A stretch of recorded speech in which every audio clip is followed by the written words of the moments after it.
बिस्मिल्लाहिर्रहमानिर्रहीम। अस्सलाम वालेकुम। मैं हूं आपका मेज़बान वसी शाह और आप देख रहे हैं ज़बरदस्त।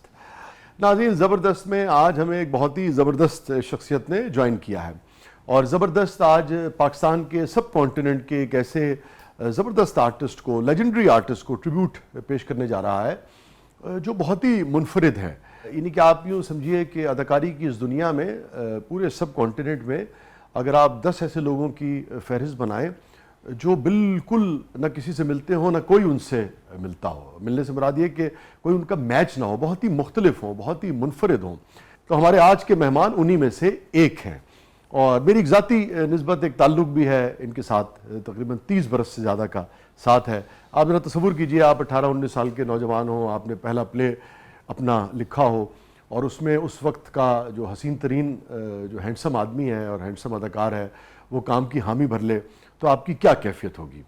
और मैं आज दोबारा आप समझिए कि 30 बरस पुरानी यादों के साथ आज ये प्रोग्राम करने जा रहा हूँ और आज 30 बरस होने को आ रहे हैं। मेरे लिए वो अयूब भाई हैं और मैं उनके लिए वसी हूँ और किसी तारुफ के मोहताज नहीं है। वन एंड ओनली लेजेंडरी मोहतरम अयूब खोसा साहब, welcome to the show Ayub भाई।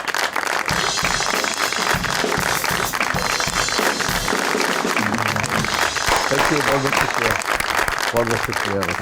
Thank you, thank you. मैं अल्हम्दुलिल्लाह, आप ठीक हो? कोई तब्दीली नहीं आप में, तशरीफ रखिए। अच्छा, अपने बारे में भी ये कह सकते हैं आप। माशाल्लाह।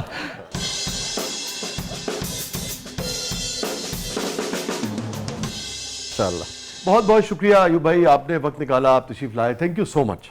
आपका बहुत बहुत शुक्रिया वसी। मैं 30 साल से आपका शुक्रिया अदा कर रहा हूँ, जब मिलता हूँ शुक्रिया अदा करता हूँ। नहीं, उस वक्त भी मुझे याद है मैंने शुक्रिया अदा किया, मैंने कहा बहुत बहुत शुक्रिया, आपने हामी भर ली। नहीं वसी भाई, आप जो जिस तरह से आपने लिखा था और फिर जाहिर है उसको जिस तरह से डायरेक्ट किया गया। हाँ, तारिक भाई ने, तारिक महराज, क्या बात, हमारे मतलब भाइयों जैसे और हमारे उस्तादों जैसे। मैं अभी इस्लामाबाद में था तो इकबाल हसन आप जानते होंगे, जिसमें इकबाल भी उसका हिस्सा थे ना। इकबाल उसका हिस्सा, इकबाल ने बहुत अच्छी, आजकल बहुत अच्छी डायरेक्शंस भी दे रहे हैं। तो हम इसी आहन को, ड्रामा सीरियल को हम याद करते रहे, कितना अच्छा काम हुआ था।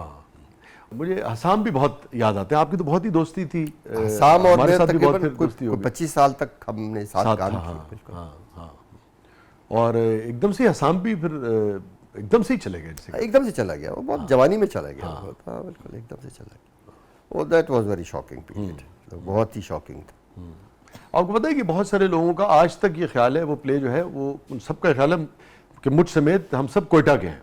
मुझे खैर खुशी होती है इस बात पे ये सुन के, मगर चूंकि सारे के सारे लोग जो थे ना कोयटा के थे ना, उसके जो नुमाया जो लोग थे, हाँ, आप थे, जो हमारा जो माहौल थी, हाँ, जस्ट बिकॉज ऑफ तारिक महराज, हमने पूरा माहौल ही हमारा उसी तरह का। यस, माहौल ही, क्योंकि तारिक उसी वक्त मतलब उसी वक्त उसी वक्त वहाँ से कोयटा से आए थे, तो वो कोयटा वाली उनकी वो पूरी एक वो चीज़। ये जो इंट्रिकेसीज थी ह्यूमन रिलेशनशिप्स की, ह्यूमन साइकी की, ह्यूमन बिहेवियर्स की, जिससे मुख्तलिफ वाक़यात जन्म लेते थे और बाज़ औक़ात मुख्तलिफ वाक़यात से मुख्तलिफ बिहेवियर्स जन्म लेते थे। मतलब आप ही का जैसे वो कैरेक्टर था, वो एक आदमी है जो कि बहुत ही नेगेटिव है, एक पूरे माफिया को एक रन करता है, मगर वो जो उसका केस लड़ रही है उस पे वो फिदा हो जाता है। हाँ, देखिए वो मतलब जो नेगेटिव है ना, उसके दिल के किसी एक कोने में कहीं ना कहीं सॉफ्टनेस मौजूद है ना, एक सॉफ्टनेस मौजूद है, और उसकी वजह से उसके अंदर का अच्छा इंसान जो है वो बरामद हो रहा है। ऐसे ही है, बिल्कुल। अब वो बाज़ औक़ात ये होता था कि हम सीन्स में उसको ख़त्म कर देते थे, सीन्स में खास हद से ज़्यादा अगर लिखेंगे तो अखबार हो जाएगा, मगर जिस तरह से आप लोग फिर आगे उसको लेके उसको डिपिक्ट करते थे, वो जो थिन, जो इनविजिबल फ्लेम जो था, जो नजर नहीं आता है देखने वाले को। देखिए वसी, उसमें एक तो खास बात, देखिए आपने लिखा, मैंने उसमें एक्ट किया और तारिक भाई ने उसको डायरेक्ट किया। सबसे जो आपके जो कैप्टन ऑफ द शिप है ना, यानी डायरेक्टर की अब मैं बात करता हूँ, वही आपको लेके चलता है, उससे कैसे लेके चलना है। बहुत ही जिस तरह से बहुत ही सेंसिटिव सीन होते थे कि भाई उसको किस तरह से हमने परफॉर्म करना है, वो सारा डायरेक्टर के ऊपर था कि यार हमने इसको इस तरह।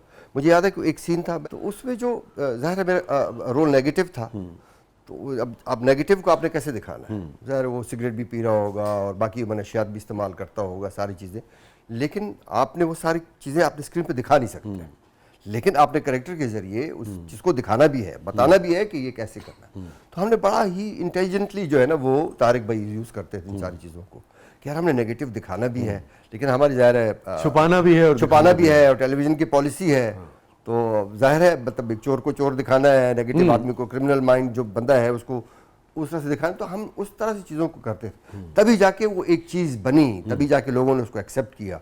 और फिर वो अब जितने भी आप नाम ले लें, जितने भी आप सीरियल्स के नाम ले लें, तो मतलब एक कमाल का एक काम हो। जैसे अब बता रहे थे कि हम शाम में हमारी एक एपिसोड ऑन ईयर होता था और अगले दिन हमें फौरन उसका फीडबैक आता था कि यार कमाल है, ये क्या ज़बरदस्त एक सीरियल हुई है।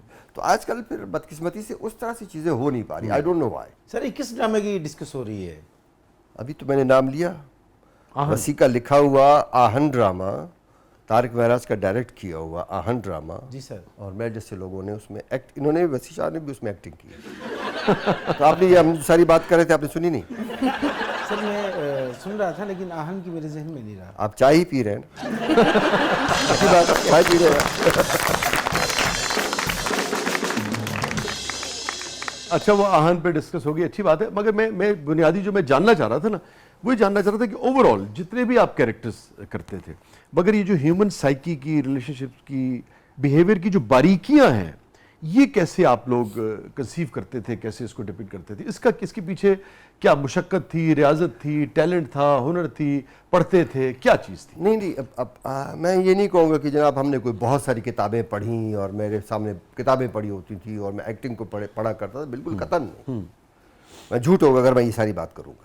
एक तो टोटली आपकी एक अपनी ऑब्जर्वेशन होती थी थोड़ी बहुत, जो आप देखते थे अपने माशरे में, अपने आसपास, अपने इर्द गिर्द चीज़ों को देखते थे, एक वो छोटी सी एक ऑब्जर्वेशन होती थी। दूसरा, जिसने लिखा हुआ होता था ड्रामा, उसकी ऑब्जर्वेशन, जाहिर उसने लिखा है, वो पूरे कैरेक्टर को समझता था कि यार ये कैरेक्टर किस तरह का है।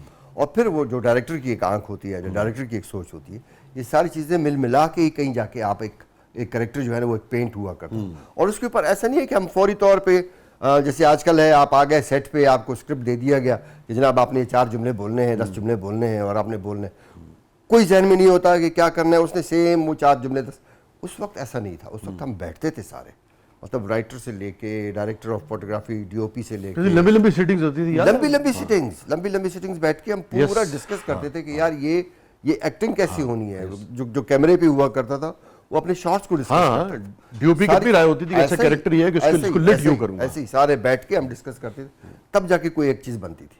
अगर हम कोयटा से बात करते हैं, अगर भंवर ड्रामे की बात करें या हम छाओं की बात करें या बहुत सारे सीरियल्स हैं वहाँ से, तो सब में सारा कुछ यही था। बात कहीं से कहीं निकल गई। मगर ये बताइए, बचपन आपका कहाँ गुजरा? मेरा बचपन ज़्यादा कोयटा में गुजरा, क्योंकि मेरी अम्मी कोयटा से हैं और कोयटा कासी ट्राइब से हैं। तो मेरा सारा ब्रॉटअप, मेरी एजुकेशन, आमिर भी था ना उसमें, आमिर कासी भी था। हाँ, आमिर भी था। जो हमारे पास जो कोयटा में जो सबसे बेहतरीन एक स्कूल था वो था सेंट फ्रांसिस ग्रामर स्कूल। बाकी स्कूल भी बहुत अच्छे थे, जिसमें इस्लामिया स्कूल बहुत ज़बरदस्त, तामीरना बहुत ज़बरदस्त, स्पेशल, संडेमन, ये 8-10 स्कूल थे जो कि बहुत ही ज़बरदस्त वहाँ पे एक एजुकेशन का सिस्टम था वहाँ पे। और स्पेशल हाई स्कूल तो फिर वो स्कूल है जो किसी ज़माने में वो खालिसा स्कूल कहलाया जाता था। वहाँ पे किसी एक सिख ने उसको तामीर करवाया, स्टिल वो स्कूल वहाँ पे मौजूद है। अच्छा। और इसी नाम से है? नहीं, और खालिसा के नाम से तो नहीं है, ठीक है, वो स्पेशल हाई स्कूल मगर कहलाता था शुरू में। हाँ, ठीक कहलाता था। तो कोयटा की जो एजुकेशन, हम तो जब हम स्कूल में पढ़ते थे तो हमारे पास जो बाकी ममालिक से, बाहर के ममालिक से लड़के आया करते थे कोयटा में पढ़ने के। अच्छा। मैं ईरान और अफगानिस्तान से आते हूँ। ईरान अफगानिस्तान से नहीं, मतलब अफ्रीकन कंट्री से भी आते। अच्छा। अफ्रीकन से, फिर ये अरब अमारात और यहाँ वहाँ से भी काफ़ी आते थे। तो आपने तो अपने सामने फिर कोयटा को बहुत बदलते हुए देखा? बहुत ज़्यादा। कोयटा को बदलते हुए नहीं, कोयटा को बिगड़ते हुए देखा। हाँ, मैंने लफ्ज़ इस्तेमाल नहीं किया, मैं इस्तेमाल करूँगा, क्योंकि जो कोयटा हमने देखा और जो कोयटा बचपन में हमने देखा, जो जिन लोगों को हमने देखा, वो कोयटा जो है ना बहुत बिगड़ गया। वो कोयटा बहुत बिगड़ गया। तो कोयटा की जो खूबसूरती थी, कोयटा की जो एक जो कोयटा का एक रखरखाव था, वो उसमें बड़ा बिगाड़ पैदा किया। आप सियासत में भी तो रहे ना?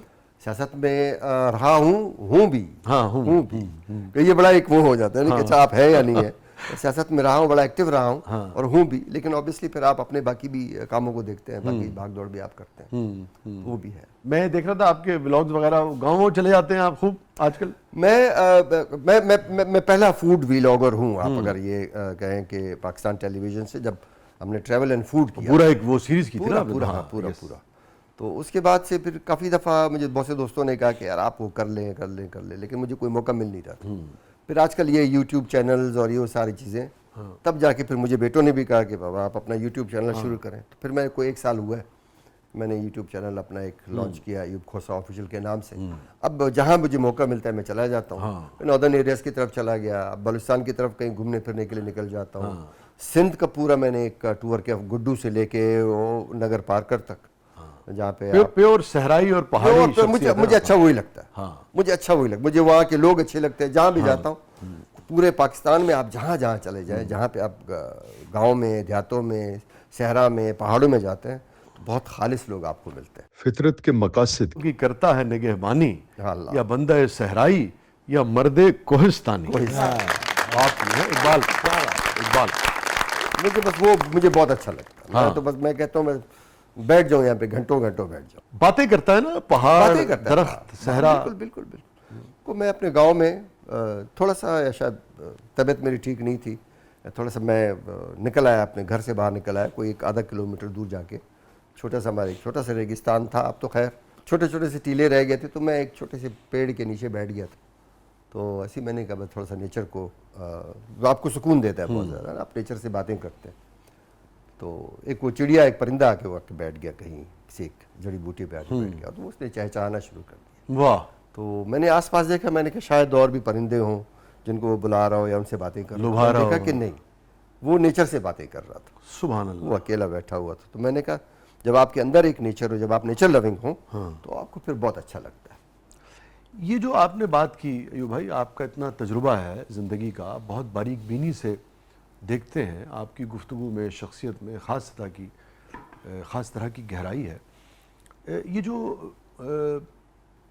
अकेले में अपने आप को पहचानना, अपने अंदर से उठते हुए इंसान को या उस आवाज़ को दरियाफ्त करना और उससे महसूस होना, अपने आप को एक्सप्लोर करना और अपने अंदर से अपनी वैलिडेशन जो है वो लेना कि मैं क्या हूँ, वो मुझे इर्द गिर्द की आवाज़ों की जो कि मसनूई हों, वक्ती हों, उसकी ज़रूरत ना हो, चाहे वो कितनी ही ग्लिटरिंग क्यों ना हो। ऐसा ही है कि ना, ये बहुत कम हो गया है या आप समझते हैं कि पहले की तरह उतना ही है जितना पहले था? देखिए, मेरा ख्याल है कि बहुत कम हो गया है। तो आजकल जो हमने, हमारे पास ये चीज़ें जो आ गई हैं, तो हम अपने आप को भूलते जा रहे हैं। मिसाल के तौर पे अगर मैं सिर्फ, क्योंकि आप मेरे सामने बैठे हो तो मैं आपकी मिसाल देता हूँ। जब आपने आहन लिखा तो यकीनी तौर पे आपने यहाँ वहाँ देखा नहीं होगा, जो आपकी ऑब्जर्वेशन, जी, जो आपकी फीलिंग्स थी, तो आपने अपनी फीलिंग्स को उन कागज़ों पे उतारा। जो मुशाहिदा और तजुर्बा था, सारे मुशाहिदात, मुतालिया भी उसमें। तो अगर आप बड़े बड़े, जो अगर आप नाम ले लें, राइटर्स के नाम ले लें, जो जिन्होंने किताबें लिखी, जिन्होंने नावल लिखे, जिन्होंने शायरी की, ठीक है, वो इस तरह से नहीं आती कि वो मतलब कोई आर्टिफिशियल इंटेलिजेंस के जरिए नहीं आती, अंदर से उठता, अंदर से आती है। उसके लिए आप कभी न कभी अपने आप को तनहा कर देते हैं, चाहे अपने आप को कमरे में बंद कर दें, चाहे अपने आप को गांव में बंद कर दें, पहाड़ों में चले जाएं, रेगिस्तान में चले जाएं, कहीं ना कहीं आपको तन्हाई चाहिए होती है, जहाँ पे सिर्फ और सिर्फ आप हो और आपका कलम हो और आपका कागज़। ये बलोची नौजवान जो आपको, मैं आपको हमेशा बलोची नौजवान कहता हूं, आप लुत्फ लेंगे। जो अहले दश्त को वीरानियां मिली हुई हैं, जो अहले दश्त को वीरानियां मिली हुई हैं, नसीब वाले हैं आसानियां मिली हुई। वाह वाह अकबर, मैं मीरो गालिबो इकबाल के कबीले से हूँ, मुझे तो विरसे में हैरानियां मिली हुई। Thank you so much Ayub भाई, और थैंक यू इसलिए कि आप पता नहीं कहाँ से कहाँ ले गए ना। कोई एक ऐसा आदमी तो है ना जो इस सारे दौर में कहता है कि आओ चलो पहाड़ों पे चलें। मैं अभी भी अपने दोस्तों को कहता हूँ, हम हर साल में, जो मेरे कोयटा के अदीब, शायर, एक्टर जो दोस्त हैं, मैं ज़बरदस्ती उनको खींचता हूँ। ज़ाहिर हर एक की मजबूरियाँ हैं, किसी को मुआशी मसले मसाइल होते हैं, किसी के पास वक्त नहीं होता, किसी के पास फैमिली के प्रॉब्लम्स होते हैं, तो कुछ इश्यूज़ होते हैं।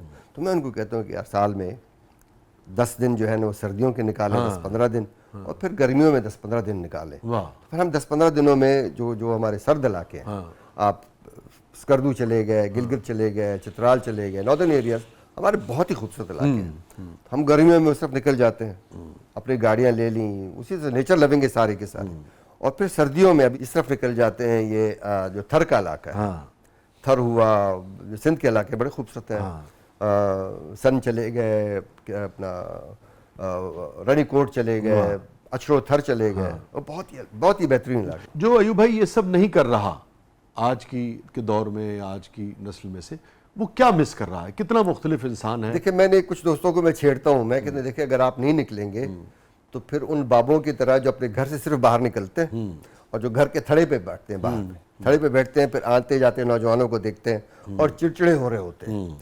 तो मैंने उस चिड़चिड़ेपन से बचने के लिए आपको बाहर निकलना बहुत ज़रूरी है।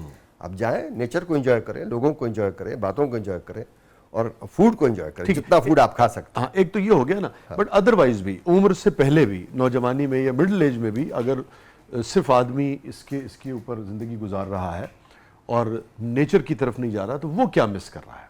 देखिए, आजकल के नौजवान को तो आप कुछ बता ही नहीं सकते ना। वजह उसकी क्या है? वजह उसकी ये कि उसने उस नेचर को उसने देखा ही नहीं।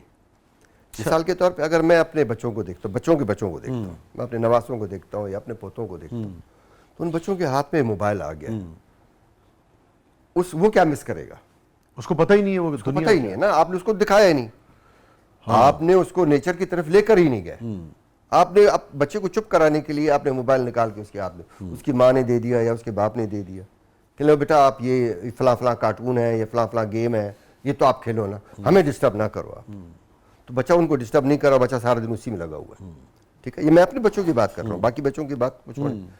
तो मैं उनको कहता हूँ कभी कभी इन बच्चों को थोड़ा सा आप इनको भागदौड़ छोड़ दें।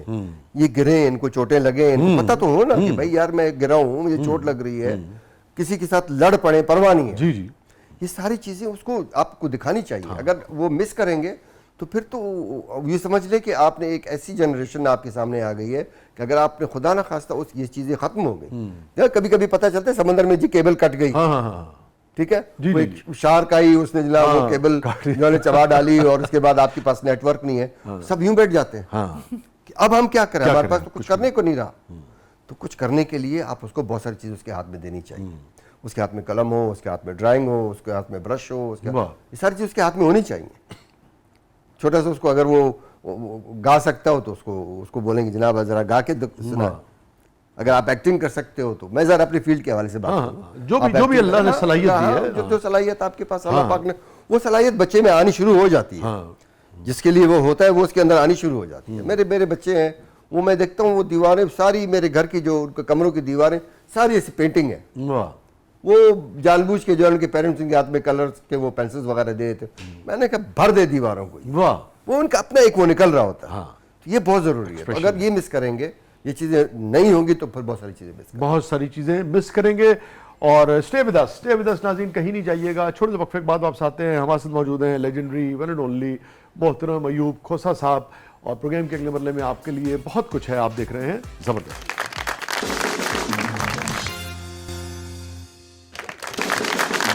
वेलकम बैक नाज़रीन। ज़बरदस्त में एक बार फिर खुशामदीद। और फातिमा साहबा, क्या है प्रोग्राम के इस मरले में? मगर मैं महसूस कर रहा हूँ कि आप ये अयूब भाई की वजह से ख़ास मखसूस हमारा ये जो बलूचिस्तानी और केपी के उस तरह का लिबास पहन के आई हैं। जी, आई ट्राइड शाहजी। मैंने कहा आई एम ऑनर्ड सबसे पहले तो सर, तो मैंने कहा अयूब साहब आ रहे हैं तो बलोची रंग है, तो ज़रा सेट पे भी मैं भी कुछ ऐसा ही लिबास पहनूं जो उसको प्रेजेंट करे। वाह, क्या बात, वाह। देखिए बहुत अच्छा लिबास आपने पहना है, सर, बहुत अच्छी इसके ऊपर एम्ब्रॉयडरी हुई है। ज़्यादा तारीफ करूंगा तो फिर फरमाइश आनी शुरू हो जाएगी घर से। जब आपको अच्छा लग रहा था तो फिर आप इस से ले लेते ना वहाँ से। Very nice. जी शाहजी, सेगमेंट की तरफ बढ़ना है, लेकिन वो चूंकि गुफ्तगू हो रही थी तो पता ही नहीं चला उनका पैकेज है अयूब साहब का बड़ा प्यारा। हाँ, असल में इनका पैकेज हमारे दिल में बसता है।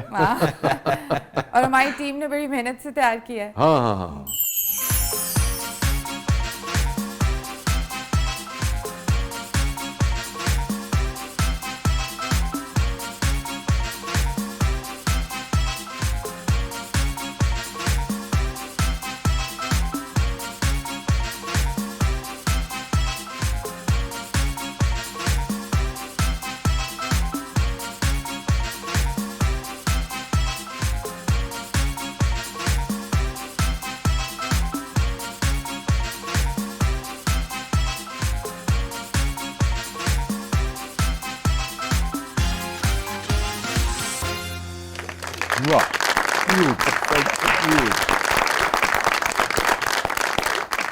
तो अयूब भाई, मैं एक चीज़ आपसे पूछना चाह रहा था कि अभी हम जैसे ब्रेक से पहले हम बात कर रहे थे कि जैसे पंजाब का एक कल्चर है ना, और हमारी जब मुलाकातें हुई, दोस्ती हुई, और आप बलूचिस्तान से आपका ताल्लुक़ का, हमारी और आपकी जब मुलाकात हुई तो हमें फ़ील हुआ कि को बहुत ज़्यादा वैल्यूज़ में, हमारी आपकी रहतल में, वैल्यूज़ में कोई ज़मीन आसमान का फ़र्क नहीं है। बिल्कुल ऐसे, जो कबायली असर रसूल है, बिल्कुल वहाँ ऐसे। थोड़ा सा ज़्यादा है, बिल्कुल। इधर थोड़ा सा कम मैंने होगा। बताया ना कि आप पूरे पाकिस्तान में, पाकिस्तान क्या, पाकिस्तान से बाहर भी अगर आप कहीं देहात में जाते हैं, कहीं गाँव देहातों में जाते हैं, तो आपको वैल्यूज़ नज़र आएंगी। जी, आपको जी। वैल्यूज़ नज़र आएंगी। यस, तो वो बिल्कुल तकरीबन सेम बिल्कुल थी ऐसे ना। ही है, बिल्कुल ऐसे। तो मैं देखता हूँ कि उन वैल्यूज़ के अंदर ये जो अब हम देखते हैं, जितने भी मीडियम्स हैं जो लोगों तक अपनी बात पहुँचा रहे हैं, उसमें गालम गलोच और इसकी एक बड़ी बहुतात और कसरत है। तो मैं सोचता हूँ कि आप जैसा आदमी जो कि ख़ास कबायली बैकग्राउंड और उससे ताल्लुक़ रखता है, वो इस सारे सिनेरियो को कैसे देखता है और उस पर क्या उसकी राय क्या आती है इसके ऊपर? बस बड़ी मुश्किल बात है, और बहुत बहुत लंबी बात इसके ऊपर हो सकती है, जो आजकल जिस तरह सोशल मीडिया का इस्तेमाल होता है। मैं ये कहता हूँ कि आजकल बहुत से लोगों को सिर्फ एक बीमारी है, बीमारी मैं कहूँगा कि वो चाहते हैं कि मैक्सिमम आपके उसके ऊपर कमेंट्स आए, मैक्सिमम आपके ऊपर उसके ऊपर लाइक्स आए, तो वो लाइक्स के लिए और कमेंट्स के लिए और उसके लिए जो है ना वो बेताब होते हैं, फिर उसके लिए वो हर बार इस्तेमाल करते हैं। इसके लिए बहुत ज़रूरी है कि प्रॉपर एक कानून साजी हो, प्रॉपर एक सिलसिला हो, और फिर वो लोग जो सोशल मीडिया इस्तेमाल करते हैं, सर उनका लेवल भी चेक होना चाहिए कि आप जो मैं अपने किसी एक ऐसे आदमी, जाहिल आदमी के हाथ में मोबाइल दे दूं और उसको 2-4 चीज़ें बता दूं कि जनाब आपने इसमें बस ये गालिम गलोच वाला मामला रखना है, आप चल भैया, ये वसी शाह ने शायरी की है ना, अब इसकी आपने बखिया उघेड़ने, भले आपको शायरी ना आती हो, भले आपको अलिफ बे का पता नहीं हो कि वसी शाह ने क्या कहा है, लेकिन आपने, क्योंकि मुझे वसी शाह के साथ प्रॉब्लम है, आपने इसके बखिया उधेड़ देने। आप उसको जवाब नहीं दे सकते हो, क्या उसको क्या जवाब दे? क्योंकि जाहिल को जवाब देना तो वो उससे बड़ी जहालत है। तो वो उससे बड़ी जहालत है। वो चाहता यही है कि मुझे जवाब दिया जाए। हाँ, तो कीचड़ में घुस हाँ, आपको तो इसके खींचना ऊपर एक चाहता है। प्रॉपर एक कानून साजी होनी चाहिए, प्रॉपर एक कॉलेजेस के अंदर, स्कूल्स के अंदर ये सब चीज़ों को बड़ा एक ख्याल रखना चाहिए। और फिर वो पेरेंट्स, वो वालिदैन जो घरों में हैं, जो उनके बच्चे अभी छोटे हैं, जो उसके कहने में हैं सब बच्चे, वो पूरा उसको एक ख्याल रखना चाहिए कि किस तरह से बच्चे की तरबियत करें। आपको तो कभी ये, आप चूंकि सियासत में भी रहे, कभी ट्रोलिंग का सामना आपको तो नहीं रहा? थोड़ा बहुत तो रहा, वाकई आपको?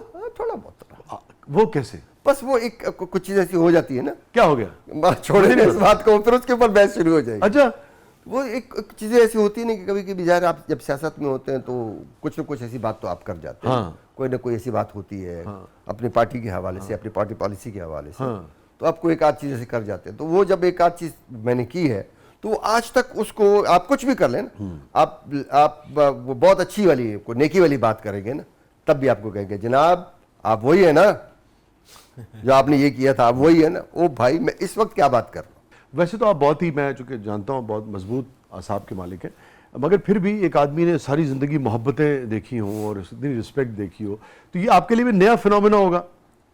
आप कह सकते हैं कि नया। देखिए, आप एक अच्छी नीयत के साथ, एक बेहतर नीयत के साथ आपको एक काम करते हैं।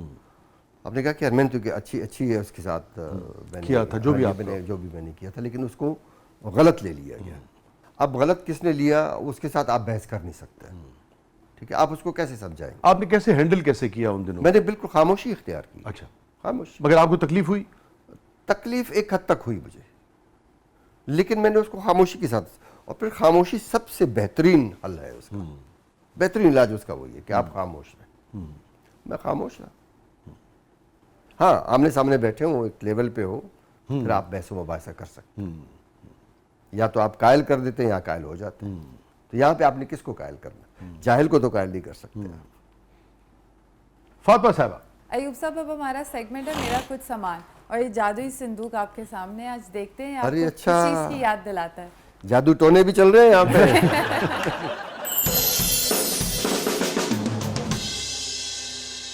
जी सिंगर तो सिर्फ अंतरा ही याद होता जैसे आपको बोलने का मौका कम दे रहे हैं। सर, आपकी दहशत बहुत है। नहीं, मेरी कोई दहशत की बात नहीं। अयूब साहब, मोहब्बत ही मोहब्बत है यार, दहशत क्यों? ओहो, ये मैंने रेडियो का इंतखाब किया। मुझे रेडियो पे काम करने का बड़ा शौक। हाँ, तो मैं रेडियो पाकिस्तान चला गया था, क्योंकि जिस स्कूल में पढ़ता था बिल्कुल उसके सामने, सड़क के उस पार, अच्छा, रेडियो पाकिस्तान की इमारत थी, रेडियो पाकिस्तान कोयटा की इमारत। तो मैं वहाँ चला गया। वहाँ पे हमारे अमी के ट्राइब के आगा मोहम्मद कासी साहब काशी साहब। प्रोड्यूसर थे, रेडियो के मतलब डायरेक्टर प्रोड्यूसर आप कह सकते हैं।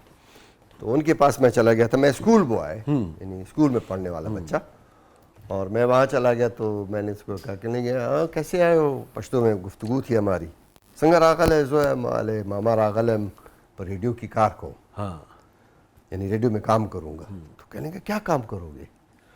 तो मुझे वो रेडियो में जो न्यूज़ कास्टर्स या जो अनाउंसर्स होते थे, हाँ, मुझे वो न्यूज़ कास्टर और अनाउंसर बनने का बड़ा वो था कि मैं न्यूज़ कास्टर अनाउंस करूं मैं, हाँ। अनाउंस करूं मैं। तो अब स्कूल का बच्चा ज़ाहिर उसकी आवाज़ इतनी मैच्योर आवाज़ तो थी नहीं मेरी उस वक्त। तो वो बड़ा मुस्कुराया भी, कहने किस क्लास में पढ़ते हो जो? तो मैं 6th में था या 7th में था। तो मैंने कहा 6th में हूँ। कहने अच्छा एक काम करो, न्यूज़ कास्टर बनने के लिए, अनाउंसर बनने के लिए आपको जो है ना वो स्कूल जो है ना वो क्लियर करके, यानी मैट्रिक के बाद मेरे पास आना, फिर तब जाके तुम न्यूज़ कास्टर या अनाउंसर बन सकते हो। तो मैंने कहा ठीक है। तो पहले खैर उसने मुझे एक पेपर मुझे दिया, ऑडिशन भी मेरा लिया गया, मुझे वो लेके गया स्टूडियो में, ऑडिशन मैंने दिया। तब उन्होंने कहा कि जब तुम मैट्रिक पास कर लो, जब स्कूल से निकलो तब आना, तुम फिर बन सकते हो न्यूज़ कास्टर या अनाउंसर बन सकते हो। तो मैं थोड़ा सा मायूस भी हुआ, मैंने कहा शायद मैं रिजेक्ट हुआ हूँ। लेकिन फिर वो बच्चों के प्रोग्राम्स भी आते थे वहाँ पे। खाला शनिवारी जो थी वो इतवार के इतवार एक प्रोग्राम किया करती थी पश्तो में, हाँ, तो मैं उस प्रोग्राम में जाया करता था। वाह, तो कभी कोई लतीफ़ा, कभी कोई ऐसी चीज़, हम कहीं अखबारों से यहाँ वहाँ से लतीफ़े ले लेते थे। और लतीफ़ों की किताबें भी आती थी, या कोई छोटे हाँ, लताइफ किया, हाँ वो, या कोई अक़वाल ज़रीन जिसको कहते हैं, वो इस तरह की चीज़ें। तो वो हाँ आज क्या तैयार करके आए हो, आज हम ये तैयार करके आए। तो फिर वो सुनाना। उसके बाद फिर एक ड्रामा हुआ, उसके लिए मुझे बुलाया गया। उस वक्त मैं स्कूल में ही था। तो कहा कि जी एक ड्रामे की एक वो है सदाकारी आपने करनी है।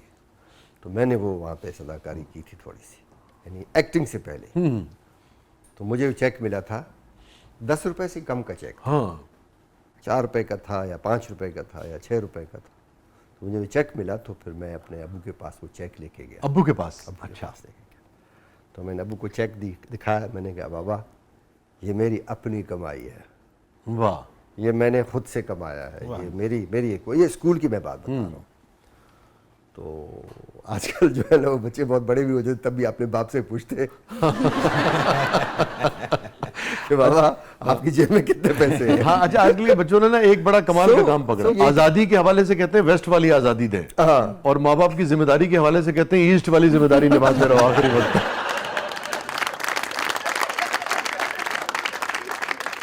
तो वो स्कूल के ज़माने से लेके, स्कूल के वक्तों से लेके फिर कॉलेज में थोड़ा सा मैं आशिक मिजाज था।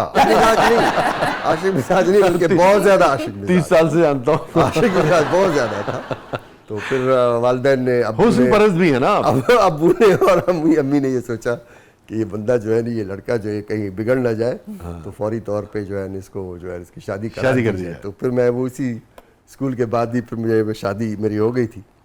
सो बहरहाल रेडियो, फिर उसके बाद रेडियो में बहुत अरसे तक मैं सुनता रहा। फिर मगरिब का एक न्यूज़ चैनल है,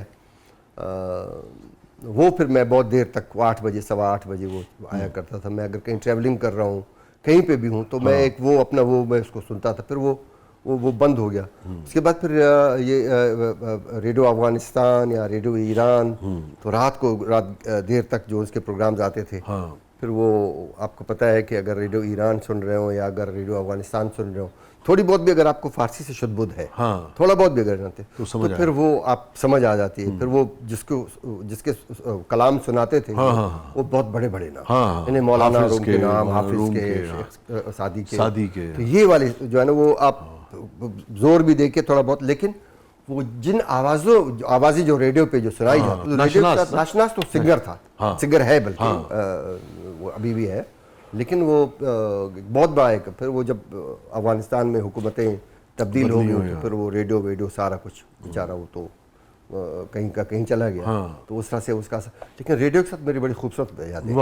स्टिल अभी भी मैं कहीं ना कहीं कोई मुझे अच्छा सा कोई एक मैं इसको देखूंगा, अगर ये ठीक है चलने के काबिल है तो हो ले सकता है जाऊंगा, मैं आप ही इसको- का। कि ये मुझे दे दीजिएगा। लेकिन मैं रेडियो का अभी भी बहुत ज़्यादा मैं दोस्तों को कहता हूँ। जी फातिमा साहब, अयूब साहब से मेरा सवाल है कि अब तो फूड कॉर्नर है, फूड व्लॉगिंग भी करते हैं, तो खुद कितने फूडी हैं और कौन सी डिश सबसे ज़्यादा खाना पसंद करते हैं? देखिए ये अल्लाह पाक की नेमतें हैं, बस सिर्फ ये है, शर्त ये है कि आप ठीक हों और आपको बहुत चीज़ों से मना ना किया गया हो, हाँ यस, तो फिर आप अल्लाह पाक की नेमतों को जो सुभान है अल्लाह, आप सुभान अल्लाह। उसका वो फ़ायदा उठा सकते हैं। मैं तकरीबन सिर्फ एक आध चीज़ जो आजकल ये जो सफ़ेद चिकन है, हाँ अलावा इस चिकन के मैं सब कुछ खाता हूँ। अल्लाह पाक की बड़ी मेहरबानी है। और कहीं मुझे अब सर्दियाँ हैं तो सर्दियों में फिर सी फूड जो है, वाह, चाहे वो मीठे पानी की मछली हो चाहे वो समंदर की हो, वो मुझे बहुत ज़्यादा अच्छी लगती है। मैं ख़ुद बहुत अच्छा कुक भी हूँ, बहुत अच्छी चीज़ें मैं बना लेता हूँ। और फिर जब आप जाते हैं नॉर्थ की तरफ, यानी कोयटा नॉर्थ की तरफ जो अगर आप जाते हैं तो वहाँ पे फिर जो वहाँ का ज़्यादातर जो गोश्त से रिलेटेड चीज़ें होती हैं, वहाँ पे फिर आपको मछली या मुर्गी वगैरह चिकन वगैरह आपको नहीं मिलती है। आपको फिर मटन से- दुम्बा मिलेगा, दुम्बा मिलेगा, लैम बकरे मिलेगी। का मिलेगा या बीफ मिलेगा। तो आजकल क्योंकि वो ड्राई सीजन शुरू हो गया है, तो ड्राई सीजन में फिर एक फूड है, एक गोश्त है जिसको हम लांदी कहते हैं वहाँ पे, या हम उसको खदीद कहते हैं। तो वो गोश्त को ड्राई करते हैं सख्त सर्दियों में। ये फिर आप जितना भी सर्द इलाकों में जाएं, नॉर्थ की तरफ चले जाएं, आप स्कर्दू चले जाएं, तिब्बत चले जाएं, जहाँ पे भी ठीक है।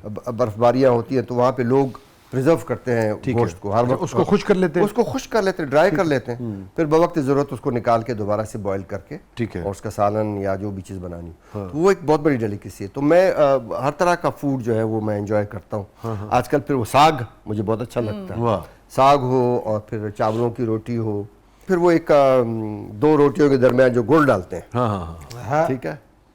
देखे ये न गोश्त पे आया न मछली पे आया, सिर्फ और सिर्फ वो गंदम की रोटी और गुड़ पे आ गया।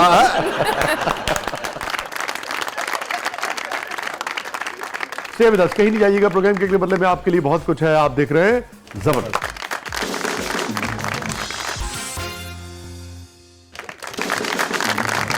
वेलकम बैक नाज़रीन, ज़बरदस्त में एक बार फिर खुशामदीद। फातिमा साहबा, क्या है प्रोग्राम के इसमें? जी अयूब साहब, अब हमारा सेगमेंट है पब्लिक सब जानती है, तो आज देखते हैं पब्लिक के पास कौन से सवाल हैं आपके लिए। जी,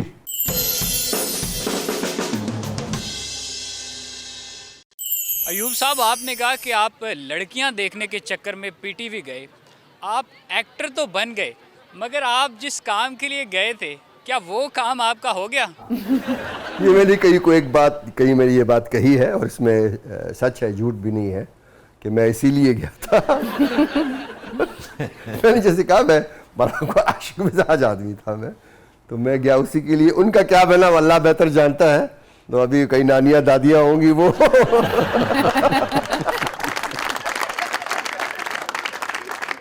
तो वो ये था, अभी उनका क्या बना है, अगर उनमें से कोई एक देख रही है तो वो शायद आपको जवाब दे कि मैं वही हूँ। और ये कब कह दिया था आपने?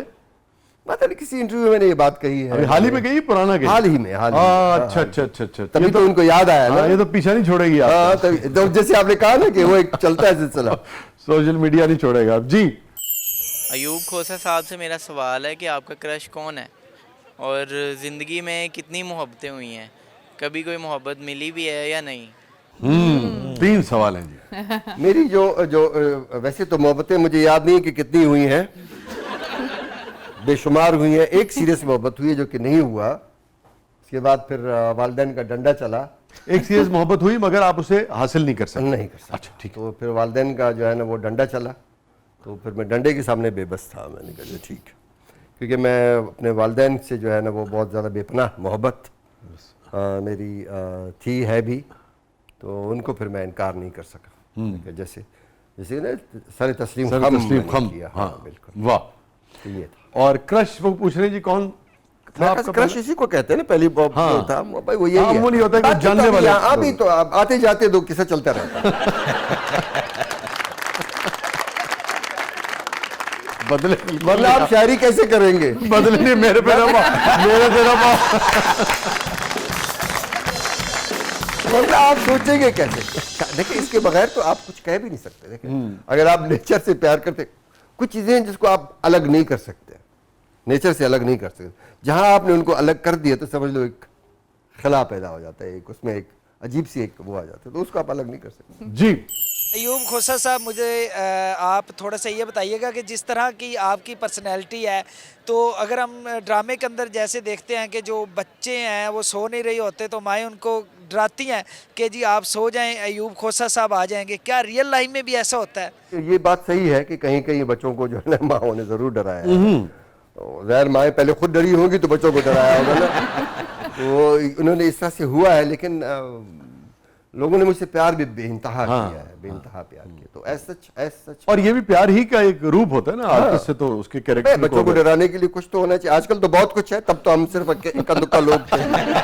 अभी तो डराने के लिए बहुत कुछ है। हसीन आदमी से डराया जाता था। जी अयूब साहब, अगर आप एक्टर ना होते तो क्या होते? ख्वाहिश तो थी बड़ों की कि मैं कोई ब्यूरोक्रेट बनूं और मुकाबले का इम्तहान पास करूं, लेकिन शायद मैं इतना कोई अच्छा पढ़ाकू बच्चा था नहीं।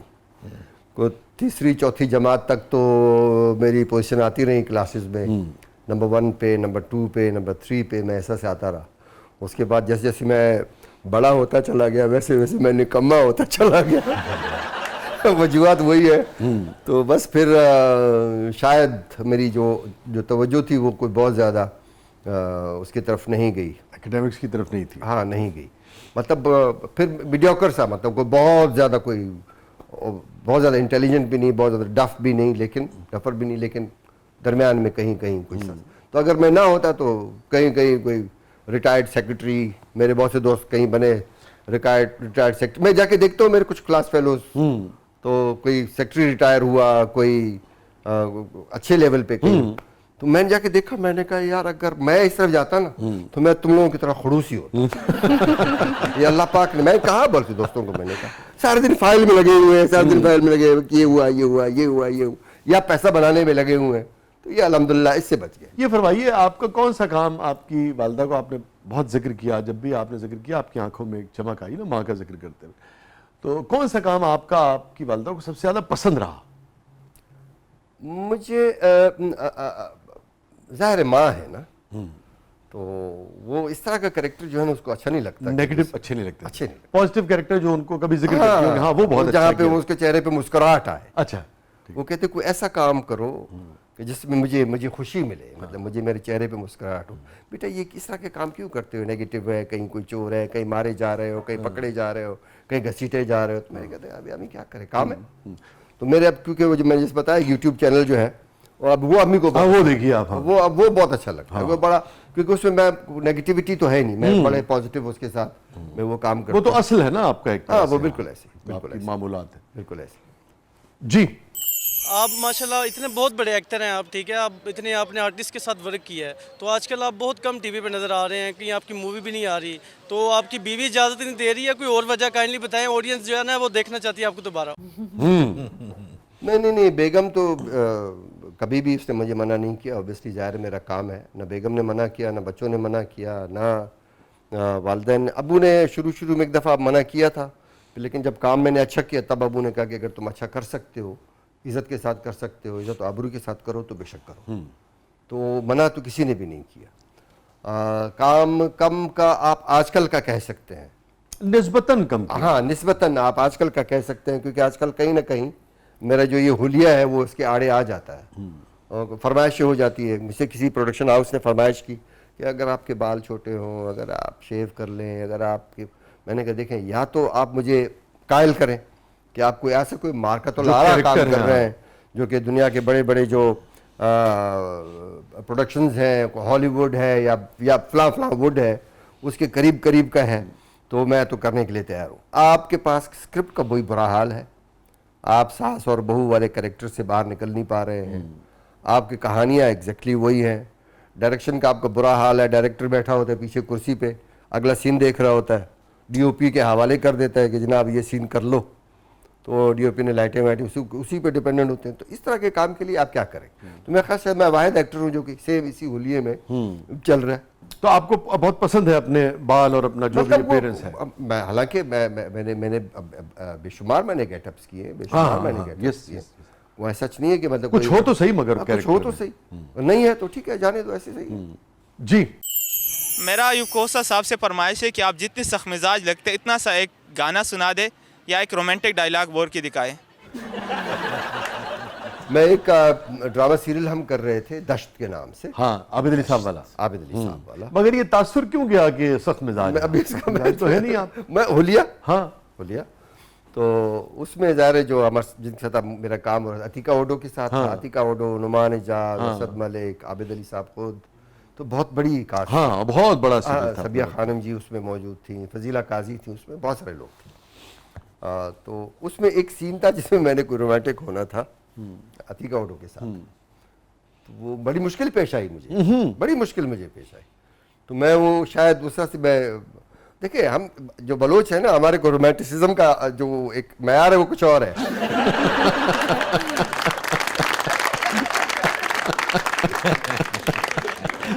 तो वो उस तरह से जो है ना, वो हाथ पकड़ के मेरे तारिक महराज के साथ बड़ी मेरी वैसा होता था। और तारिक साहब तो बेपनाह रोमांटिक, टिपिकल हाथ वाला, बेपनाह वो हाथ, वो कहते थे कि यार ये इस तरह की उंगलियां, इस तरह के नाक, और कितनी हंसी मैंने कहा है। यार खुदा को मानो यार, ये क्या है यार, ये तुम्हारे लट और तुम्हारी ये आंखें, ओ यार, मैंने कहा भाई खुदा।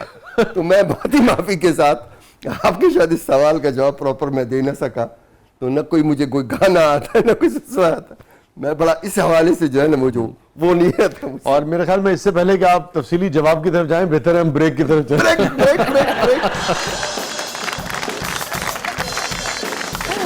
Stay with us, stay with us, कहीं नहीं जाइएगा। छोटे वक्फे के बाद वापस आते हैं। हमारे साथ मौजूद हैं वन एंड ओनली, सबके महबूब फनकार मोहतरम फोटोग्राफर, आप देख रहे हैं जबरदस्त।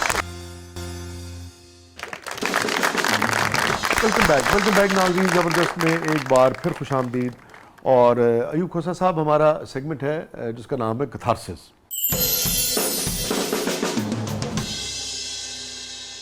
Any regret in life? चीज़ों का बड़ा अफसोस तो होता है, कुछ चीज़ें जो आपके हाथों से निकल गई हैं, आप उनको जैसे मिस करते हैं। जैसे मैं अपने हसाम की बात कर रही, या अपने दोस्तों की बात कर रही, या अपने फैमिली मेम्बर्स की कोई आप उसे निकल गया हो, आप उनको याद करते हैं, तो वो थोड़ा सा एक होता है कि यार मैं शायद, मैं अपने वालिद साहब के हवाले से बात करूँगी, शायद मैं उसकी खिदमत नहीं कर सका, तो एक थोड़ा सा एक वो रहता है। या इसी में से कौन सी ऐसी चीज़ है जो कभी कभी ज़्यादा याद आ जाती हो? ज़्यादा वो छोटा भाई मेरा, अरे सबसे छोटा हमारा, वो बहुत याद आता है, वो बहुत याद आता है, वो बिल्कुल मेरा हम शक्ल है, वो बहुत याद आता है। तो ये है, चीज़ें मिस करते हैं। कितना इस वाक़े ने आपको बदला? मैं ये तो नहीं कहूँगा कि बदला, लेकिन ये है कि बस वो एक अजीब सी एक चोट जो है ना, वो आपको एक लग जाती है, वो फिर चोट जो है ना वो भरती नहीं है। और कितने छोटे थे आपसे? मैं सबसे बड़ा मैं और सबसे छोटा वो, बीच में 4-5-6 साल का फ़र्क था? ज़्यादा ज़्यादा फ़र्क। ज़्यादा। क्योंकि हमारे सारे निज़ाम में तो बड़ा भाई बिल्कुल बाप की तरह होता है ना, हाँ, और बिल्कुल छोटा बिल्कुल। और फिर ज़्यादा क्योंकि मेरी अम्मी हयात है, और फिर अम्मी के साथ उसकी एफिलिएशन बहुत ज़्यादा थी, शादीशुदा नहीं थे वो, तो वो अम्मी को देखता हूँ, अम्मी तो हमें ज़ाहिर माँ तो माँ है ना, माँ तो कभी भी उसको भुला नहीं सकती, तो भुला हम भी नहीं सकते हैं, लेकिन हम जब ज़माने के बाकी कामों में लग जाते हैं, बाकी ज़मानों में लग जाते हैं, तो कहीं ना कहीं कुछ ना कुछ वक्त आपके जहन से वो निकल जाता है, लेकिन मसरूफियत मिल जाती है। हाँ, मसरूफियत मिल जाती है। लेकिन अम्मी ज़ाहिर है वो हर वक्त वो, जैसे अम्मी के पास बैठता हूँ तो सारी वही बातें होती हैं, फिर अम्मी जिस तरह से गमगीन हो जाते हैं, जैसा से वो अम्मी रोना शुरू कर देती है, तो फिर वो बर्दाश्त नहीं होता। ये बताइए अयूब भाई, किसी चीज़ पे गिल्ट रहता हो कि ज़िंदगी के किसी मोड़ पे, किसी शख्स से, किसी मामले में, किसी रिश्ते में, अयूब खोसा ये मुझसे गलत हो गया था यार, ये नहीं होना चाहिए था? वो अभी भी होता है, वो अब भी होता है कि मिसाल के तौर पे कहीं आप तल्ख हो गए, ठीक है, कहीं किसी के साथ आप तल्ख हो गए, मैं अपनी फीलिंग की बात करता हूँ। अब ज़ाहिर है, जैसे कोई गाड़ियाँ चल रही होती हैं, ट्रैफिक है, ये है सिलसिला, कहीं आप तल्ख हो गए कोई, तो फिर वो थोड़ा सा गिल्ट होता है कि यार मैं क्यों तल्ख हुआ इसके साथ। यानी कोई एक बंदा वो उसने वो पहले गुस्से में आया ना, वो पहले गुस्से में आपकी गाड़ी के करीब आया, जब तक वो आपको पहचाने कि आप कौन हैं, तब तक आपने रिएक्शन दे दिए उसके ऊपर। तो आप समझ रहे हैं ना कि ऐसे वो लड़ने के लिए आ रहा है या बदतमीजी करने के लिए, तो आपने पहले से उसको रोकने के लिए आपने पहले से ही रिएक्शन दे दिया। तो उसने पहचान लिया, उसने कहा अरे आप हैं, नहीं नहीं कोई बात नहीं, कोई बात नहीं, कोई बात नहीं। तो आप गुस्सा कर चुके होते हैं। हाँ, तो आपको लगता है कि उससे पहले वो नहीं करना वो फिर बाद में फील होता है काश कि वो यार रुक मैंने सके। इसके साथ ये गलत। फिर वो ये होता है कि यार कोई किसी मोड़ पे किसी जगह मिले वो, मैं उससे माफ़ी मांग लूँ, उससे कहूँ कि यार मुझे माफ़ कर देना। तो ये एक रहता है, ये अभी भी ये होता है। सॉरी करने में आपको कोई दिक्कत नहीं कोई होती? कोई दिक्कत नहीं, कोई दिक्कत नहीं। मैं सॉरी अपने मुलाजिम को भी कर देता हूँ जो मेरे साथ काम कर रहा था। कोई ऐसी चीज़ हो जाती है फिर मैं उसको गले लगाता हूँ, बेटा माफ़ कर देना। अयूब भाई तेज मिजाज है वैसे आप? था, तेज मिजाज भी मैं था, और बल्कि आप तेज मिजाज से ये कह लग, शरारती मैं बहुत ज़्यादा था। अब उसको आप तेज मिजाज कहेंगे या शरारती बहुत ज़्यादा था। हाँ नहीं तेज, मैंने आपको मतलब मुझे इतनी मुलाकात मैंने आपको कभी गुस्सा करते तो नहीं देखा। गुस्सा बहुत कम, आसपास मोहल्ले के लोग मुझसे तंग बहुत होते हैं। हाँ, मोहल्ले समझ गए ना।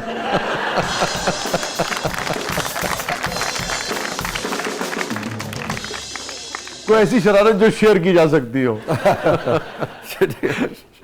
हमारी ताई जो थी वो अल्लाह पाक उनकी मग़फ़िरत करे, आमीन। तो मेरे ताया बाराम खान खोसा साहब, वो उनकी वो एक जिसको आप नंगर कहे, वो गांव देहातों में उस ज़माने में सुई और डेरा बुगटी के करीब करीब के इलाके के जो माल मवेशियों वाले लोग होते थे, तो वो उनका अप्रोच होती थी जैकोबाद की जो माल मवेशी मंडी है वहाँ तक का अप्रोच। तो हमारा जो सिंध वाला गांव है, अभी भी वहीं पे मेरी रहायश है, तो वो कोई 7 या 8 किलोमीटर के फासले पे। तो वो शाम में रात में वो वहाँ पे आते थे और फिर वो वहाँ पे स्टे करते थे, उनके रात का खाना वाना सारा कुछ वहाँ से जाया करता था। मुझसे फिर गांव के लड़के आते थे, वो कहते थे कि जनाब आज जो है वो गोश्त पका हुआ है, सालन बकरे का है, जो मेहमान आते हैं रात में आज उनके लिए गोश्त बना। कभी दाल होती थी, कभी आलू, कभी कोई सब्जी, कभी कोई चीज़। तो उन्होंने आके बताया आज गोश्त है। तो ज़ाहिर है गांव के लड़कों के लिए तो गोश्त था नहीं, हमारे लिए था नहीं। मैं थोड़ा सा गोरा चिट्टा, अब मैं कैसे अपने आप को हुलिया तब्दील करूं, और ये गोश्त जो है ना वो हम सब जो गांव के लड़के हैं हम सब मिल के खाएं। वो बड़े से थाल होते थे, वो भर के आते थे। तो मैंने थोड़ा सा गेटअप लिया, किसी लड़के से कहा कि अपने कपड़े ले आओ। तो वो ज़ाहिर वो गरीब लड़के थे, तो उनके कपड़े कहीं ना कहीं से फटे पुराने, ये सारी इस तरह से। मैंने अपने आप को थोड़ा सा मैंने वो पागल सा बनाया, मुसाफिर पागल, मुसाफिर आ गया तो आके बैठ गया। तो वो लालटेन का ज़माना था, वो लाइटें थी नहीं। तो वहाँ पे एक वो उसका जो चौकीदार आके देखता था कि कौन कितने मेहमान आए हुए हैं। तो मैं बैठा हुआ था, तो कहने लगा कि सिंधी में मुझसे बात की उसने, सिंधी था, उसने कहा कि कौन हो? तो मैंने कोई जवाब नहीं दिया, बोलूँगा तो पहचान लेगा। तो भूख लगी है? मैंने कहा जी हाँ भूख लगी है। तो बैठो, सर्दियों के दिन भी थे, तो मैं तुम्हारे लिए लियाफ भी ले आता हूँ, तुम्हारे लिए खाना भी ले आता हूँ। मैं कहा ठीक है। अब बाकी जो लड़के थे 4, 5, 6 लड़के, वो छोटी सी दीवार थी, उसके उस पार सब बैठे हुए थे, घात लगाया कि अब ये खाना आएगा तो हम मिल गए। तो इतनी देर में वो थाल जो है ना वो उसमें सालन वालन लेके आया, 4, 5, 6 रोटियाँ थी। तो वो जैसे बस उसने वो थाल रखी, वो खुद चला गया। तो ये जो थे 5, 6 लड़के थे, ये दीवार फलांग के सब आ गया। ओ फौरी तौर पे हमने वो थाल खत्म। उसको कुछ याद आया, वो वापस आया। जब वापस आया देखा तो ये लड़के वापस गायब हो गए। वापस आया देखा तो थाल खत्म और मैं यूं बैठा हुआ। उसको तो बहुत ज्यादा भूख लगी हुई है। कहने लगा और लाऊं? तो मैंने फिर सर लाया, मैंने कहा और भी ला के दो। वो फिर गया लेकिन वो गया नहीं, वो जाके वो खड़ा हो गया वहां पे साइड से देखना। कितने लड़के निकल आए बाहर जो निकल आया तो उसने वहां से डंडा उठाया, हम सबकी दौड़ाया। मेरे गाँव में बहुत ज्यादा। मैं हमारे एक मौलवी साहब थे, मौलवी अब्दुल फताह, और बहुत ही आलिम दीन। वो अपने वो चिराग के साथ, अपने टिफ़िन के साथ वो आया करते थे, बैठते थे और खाना वाना लेते। तो ये हमारी ताई जो है ना वो बैठी होती थी। तो एकदम मैंने वो अब्बा का बड़ा सा ओवरकोट मैंने पहना, पेट मैंने बनाया। उस ज़माने में एक दाढ़ियाँ आती थी, जी जी, याद होगा कि वो छोटी सी एक दाढ़ी आती थी, बड़ा लोग पहन के और मूँछें लगा के। जी जी जी जी। तो मैंने वो दाढ़ी लगाई, अपने आप को मैंने वो पगड़ी शगड़ी पहनी, मैं जाके लाठी लेके जाके बैठ गया। तो मुझसे ताई ने पूछा कि कौन हो? मैंने कहा मैं अपने ताया बाराम खान का मैंने नाम लिया। मैंने कहा मैं उसके ज़माने का दोस्त हूँ उसका। अच्छा अच्छा, बड़ी मासूम खातून और बड़े किस्से मैंने यहाँ वहाँ से जो किस्से सुने थे। मैंने कहा क्या सखी आदमी था और क्या ये था, और मैंने कहा हाँ ये बिल्कुल सही कह रहे हो, बिल्कुल सही कह रहे हो। इतने में मौलवी साहब आ गए, ठक ठक ठक ठक ठक ठक आके पिलर के साथ वो बैठ गए। कहलेंगे कौन है ये? तो उन्होंने कहा कि ये दोस्त है बाराम खान का और ये आया हुआ है। कहने के कौन हो तुम? अब मैं से तो बाकी चीज़ें तो मेरे पास थी नहीं कि मैं अपना नाम बताऊं कि मैं कौन हूँ, कहाँ से हूँ, किस कबीले से हूँ, कहाँ से आया हूँ, ये ब्लैंक था मैं। मेरे पास कोई जवाब नहीं था इसका ना कि मैं अपना नाम बताऊं या मैं फलां कबीले से फलां गाँव, वो मुझे नहीं था मालूम। उसने 2-4 सवाल जो किए तो मैं पकड़ा गया। कह लेंगे ये चोर है, इसको पकड़ो, ये 2 नंबर आदमी है, लाठी मेरे पीछे, लोग मेरे पीछे, सब भाग। फिर मैं भागता गया, पगड़ी उतारी, दाढ़ी उतारी, पेट, मैंने कहा मैं हूँ। तो इस तरह की मेरी बहुत शरारतें हैं, कुछ वो जो मैं आपको बता सकता हूँ, कुछ वो जो नहीं बता सकता। ये फरमाइए हैप्पीएस्ट मोमेंट आपकी जिंदगी का। मैं जब ट्रेवलिंग करता हूँ, जब मैं घूम रहा होता हूँ, तो मतलब वो मेरे लम्हे जो है हैप्पीएस्ट होते हैं। ठीक है। मैं कभी कभी कोई दोस्त एक साथ होता है, कुछ लोग जो है ना वो गाड़ी में बैठते ही म्यूजिक ऑन कर देते हैं, गाने सुनना शुरू कर देते हैं। तो भले वो 800 किलोमीटर सफ़र कर रहे हो, 1000 किलोमीटर सफ़र कर रहे हो, 12, तो टोटली वो 1200 किलोमीटर जो है ना वो गाने सुनते हुए जाएंगे। मैं बहुत कम वो सुनता हूँ, मैं ज़्यादा नेचर को पसंद करता हूँ। मैं रुक जाता हूँ, मतलब कहीं कहीं ट्रेवलिंग जो 12 घंटे की होती है ना वो मेरी 15 घंटे की हो जाती है, 14 घंटे की हो जाती है। अयूब खोसा साहब की ज़िंदगी का सबसे गमगीन लम्हा? मैंने बताया ना, जैसे मैंने अपने फैमिली मेम्बर जब बंदा खो देता है तो वो छोटे भाई की बात कर रहा हूँ, या गांव में थे तो शायद मैं वाले साहब को उस तरह से, क्योंकि बड़ा मैं था तो वाले साहब को उस तरह से मैं केयर नहीं कर सका, उनको हार्ट का प्रॉब्लम हुआ, मैं आसपास ना कोई डॉक्टर ना कोई इस तरह से, तो फिर वो फील हुआ कि यार ये चीज़ काश ना होती। इंसान को जाना तो है, इंसान चला जाता है, लेकिन फिर वो आपको ये थोड़ा सा ट्रीटमेंट ना मिले, कोई आप प्रॉपर आपका दिल खुश होता है कि चलो यार जो इंसान कर सकता है, जो इंसान कर सकता है, तो वो मेरे बस में नहीं था, वो मैं नहीं कर सका। तो उसका थोड़ा सा मुझे एक वो रहा कि यार ये चीज़ क्यों नहीं हुई। और अभी भी वहाँ पे जो हालात हैं आसपास के इलाकों के, जी हाँ, तो वो एक महसूस होता है। उसके लिए फिर थोड़ी सी मैंने भागदौड़ भी की। मेरे दिल ने चाहा कि यार हम कहीं ना कहीं शायद फिर उस हवाले से मैं फिर सोशल एक्टिविटीज़ की तरफ चला गया, कोई उसके पीछे कहीं के लिए वाक़यात थे। हाँ, फिर वो सारी चीज़ें कि यार मखलूक के खुद अगर आप कर सकते हैं तो इंसानों के लिए, मखलूक के खुदा के लिए जितना कुछ आप कर सकते हैं वो आप ज़रूर करें। तो फिर मैंने वो जब ज़लज़ला आया कश्मीर में, हमने उसके लिए बड़ी भागदौड़ की। फिर इसी तरह से मैंने और कैसर निज़ामानी ने 2010 में तो मैं खुद मुतासिर था। हमारे जो पुराने घर, पुराना सिलसिला, हमारा सारा जो है ना वो सब पानी के नज़र हो गया था, सारा पानी के नज़र हो गया था, बिल्कुल ये समझ लें कि ज़मीन बोस हो गया था। तो मैं खुद उसका मुतासिर था। अयूब भाई ये फरमाइए कि ये नेचर लवर हैं आप, जंगलों से, पहाड़ों से, सहराओं से आपका एक आम आदमी की निस्बत ज़्यादा राब्ता है। अदरवाइज़ भी एक यानी कि चूँकि बलूचिस्तान से आपका ख़ास ताल्लुक़ है, बलूचिस्तान और सिंध से भी किसी हद तक, और पूरे पाकिस्तान से है, मगर चूँकि आपकी पैदाइश वहाँ की है, जमपल वहाँ की, मैं इन मानों में ये बात करता हूँ। कभी कोई रूहानी तजुर्बा ज़िंदगी में कभी आपको इत्तफाक हुआ हो जो आप शेयर करना चाहें, अगर हुआ हो तो किसी भी नौयत को, जो आप समझें कि हाँ यार ये बिल्कुल ही मेटाफिज़िकल किस्म का एक तजुर्बा था ज़िंदगी का? ये देखिए, जैसे अभी बात हो रही थी, एक तो मैं एक स्ट्रॉन्ग बिलीवर हूँ, एक ही उसका वहदानियत का स्ट्रॉन्ग बिलीवर हूँ, लेकिन पता नहीं ये कुछ चीज़ें ऐसी हो जाती हैं कभी कभी, यार इसको आप इत्तफाक कह लें या इसको आप क्या कह सकते हैं मुझे नहीं मालूम, इसको क्या नाम दिया जाए मुझे नहीं मालूम। जब वालिद साहब का इंतकाल हुआ तो ज़ाहिर है मेरे वालिद साहब सिंध और बलूचिस्तान की पूरी सारी ज़मींदारी वो किया करते थे, और छोटा भाई प्रोफेसर इजाज़ मेरे पास आया कि भाई बाबा के ऊपर ज़ाहिर ज़मींदारी का और उनका एक लेन देन का एक सिलसिला होता, तो बोलते ये जो सारा सिलसिला तो हमने पे ऑफ कर दिया है, कहीं कहीं जहाँ से कोई खाद लिया गया या कहीं से बीज लिया गया, तो लेना देना जो था वो सारा कुछ। लेकिन मैंने एक ख्वाब देखा है।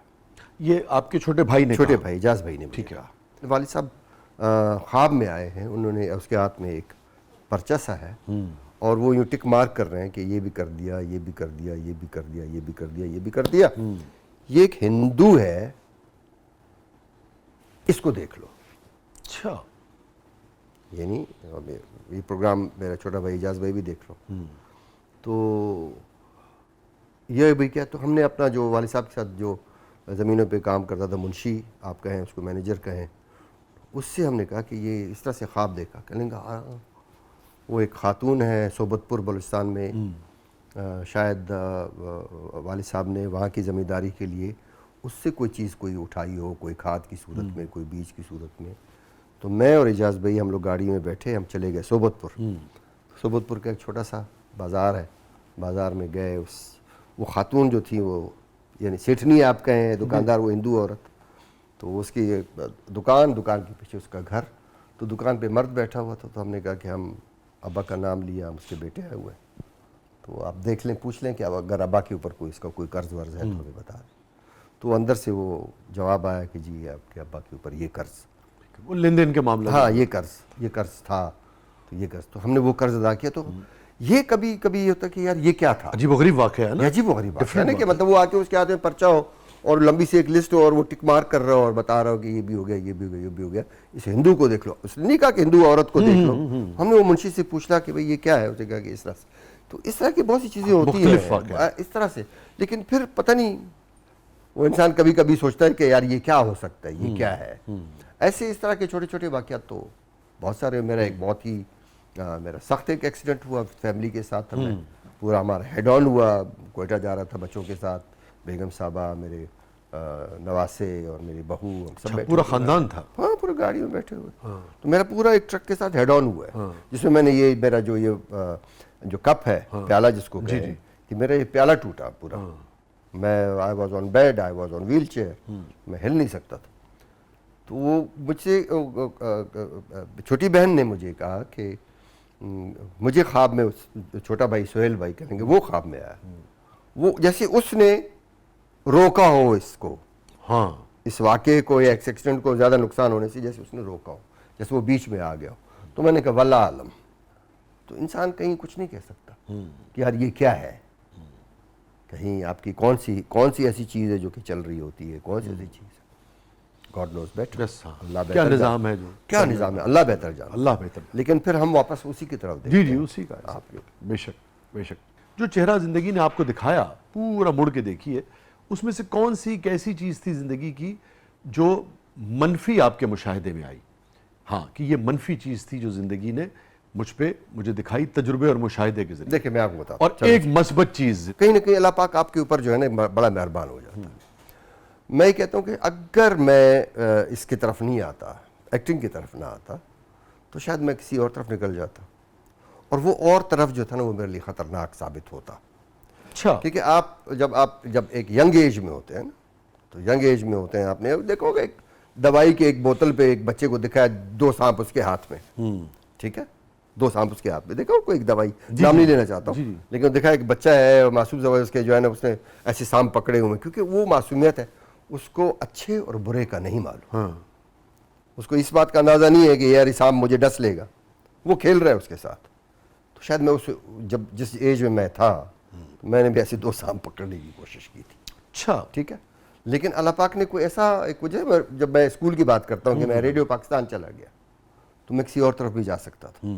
ऐसे मौके थे, ऐसे मौके हुए हमारे स्कूल में, स्कूल के बाहर, ऐसे दोस्त मिले, ऐसे लोग मिले, ठीक है, हम किसी और तरफ निकल सकते थे।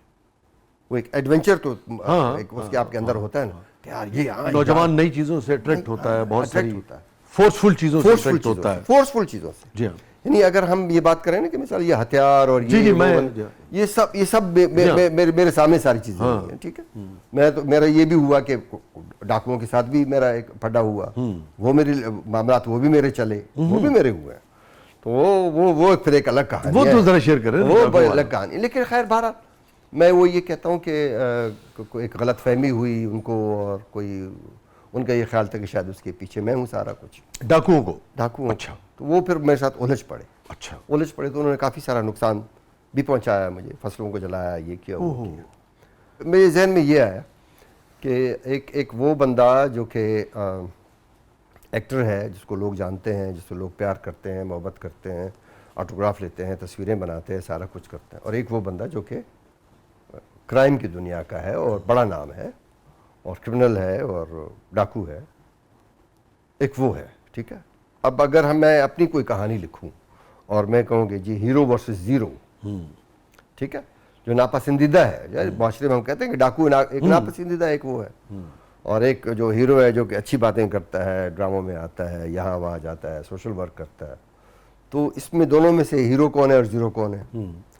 तो जो मेरा एक्सपीरियंस हुआ, मुझे लगा कि मैं ज़ीरो हूँ और वो हीरो है, ठीक है। अब इसके पीछे बड़ी कहानी है, ठीक है, बड़ी वो कभी मौका मिला तो बैठ के इसके ऊपर मैं लिख भी लूँगा क्योंकि मैं ये समझता था कि मैं जहाँ पे भी जिसके पास जाऊँगा, जो इंतज़ामी लोग होते हैं कि पुलिस में या रेंजर्स में या एफसी में या प्राइम मिनिस्टर हाउस या प्रेसिडेंट हाउस, अरबाब इख्तियार आपके, कि मैं जिधर भी जाऊँगा तो बोलेंगे ये तो कोई बात ही नहीं है, अभी हम चीज़ों को कंट्रोल, क्योंकि माशरे का हीरो तो वो है ना जो आर्ट से जुड़ा हुआ है, ये हमारा तासुर था। ये तासुर ठीक, मुझे वहाँ पे ये फील हुआ कि नहीं, ऐसा शायद नहीं है।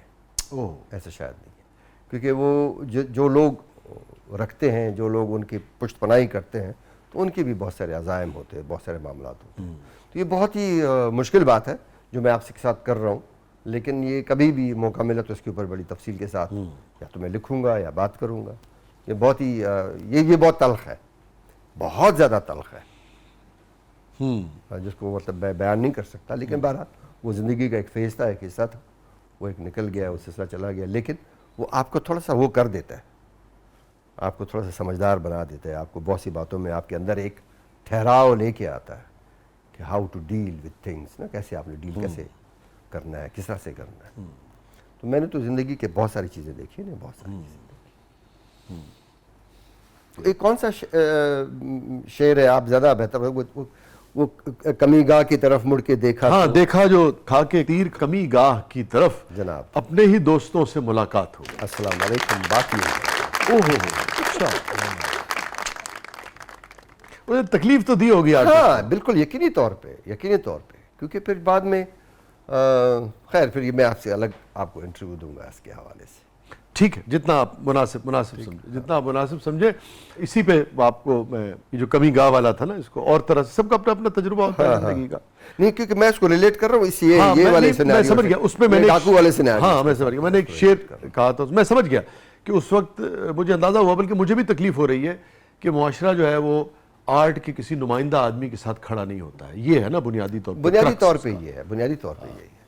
देखिए, मैं एक चीनी आप कहें कि एक सफारतकार से मेरी मुलाकात हुई, तो उसने कहा कि जनाब हमारा जो चाइना है, जैसे आप कहते हैं ना कि आपके यहाँ ये फलां पिलर है और ये पिलर है और ये पिलर है और 3-4 पिलर, बोलते हमारे यहाँ जो हमारा आर्ट और कल्चर है, जी जी जी, या जो हमारा टूरिज्म है, आर्ट एंड कल्चर है, ये हमारा एक पिलर है बहुत बड़ा। ऐसी हम इसके ऊपर हमारा पूरा जो अब जो चीन का मुआशरा है, ठीक है, इस वक्त वो हर के दुनिया में शायद वो बहुत बड़ा नाम हो गया हो, लेकिन आप उसके चीन के जो कल्चर को, आर्ट को आप माइनस कर सकते हैं? नहीं, वो तो हजारों साल की, कन्फ्यूशियस हजारों साल की, संजू, वो कहते हैं ना कि हमारा तो मेन पिलर ही यही है, और हम बदकिस्मती से हम इसको फिर क्या नाम देते हैं?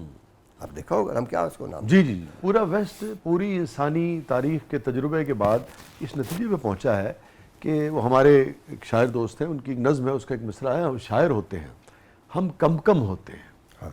ये इसमें होते कम है। माइकल जैक्सन, उनको पता है कि एक ही आएगा, उसके बाद हो सकता है 20-30-40 साल तक ऐसा गवैया नसीब, बिल्कुल ऐसे। और पिकासो जो है वो एक ही आएगा, एक ही, सादकैन आप कहाँ से लेके आएंगे? कहाँ से लेके आए?